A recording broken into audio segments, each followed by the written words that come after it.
They called it the most secure fortress in the Third Reich, an inescapable prison designed for the most dangerous escape artists of the Allied forces. But while the Nazis watched the walls, they didn't realize we were building an escape route right under their noses. Not a tunnel, not a rope, but a glider, capable of flying us to freedom. The journey began behind the massive stone walls of Colditz Castle, where Allied prisoners arrived to find themselves trapped in the most impenetrable fortress of the Third Reich, imprisoned. Life within the high stone walls of the castle felt like a suffocating cage as the prisoners watched the German guards patrolling the towers from every angle, monitored. Inside the cold cell, a team of determined officers gathered in secret to study the ventilation blueprints and plan a daring escape that seemed impossible to achieve, conspiring. They scavenged every corner for hidden materials, pulling wires from lamps and threads from their uniforms to build the tools needed for their desperate mission, resourceful. High in the dusty attic, they began the secret construction of a glider, crafting a fragile hope for freedom out of stolen wood and sheer human ingenuity, visionary. While the guards paced the stone hallways below, the prisoners hid under the floorboards, holding their breath until the enemy passed by in the dim light, concealed.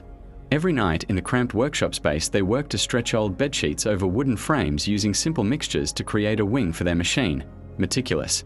Time was their greatest enemy as they frantically soldered wires and reinforced the frame, knowing that any delay could lead to their discovery and total failure, urgent. The threat of an unexpected inspection forced them to hide the glider parts in the shadows at a moment's notice, keeping their secret safe from the guards, hidden. When one prisoner attempted a daring disguise to slip past the gate, he was caught and thrown into solitary confinement, serving as a grim warning to everyone, captured. The glider began to take its final shape in the attic, a masterpiece of engineering constructed from bed slats and scraps hidden beneath a pile of wood, assembled. They spent countless hours watching the wind patterns from the attic window, calculating the perfect moment when the air would be strong enough for an escape, calculating. Using heavy stones and an ingenious system of ropes, they designed a counterweight launch platform to provide the sudden burst of speed needed for the takeoff, engineered. When the guards came to search the attic, the prisoners pressed themselves against a secret wall in the darkness, praying that their hidden compartment would remain unseen, terrified. Under the cover of a thick fog on a silent night, the crew finally began the delicate assembly of the glider, knowing their lives were on the line, prepared. They worked with intense coordination to lock the wings into place, making sure every joint and wire was secure enough to carry them toward the distant horizon, coordinated.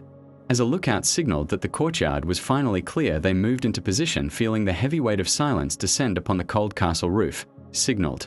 Each man took a moment to reflect on the life and family he hoped to see again, finding the courage to take the final leap into the unknown, determined. With a sudden release of the weights, the platform surged forward, and the machine launched into the air, carrying the hope of freedom away from the stone walls, launched. As the sun began to rise over the castle, the empty roof stood as a testament to the prisoners who had finally vanished into the morning mist, liberated.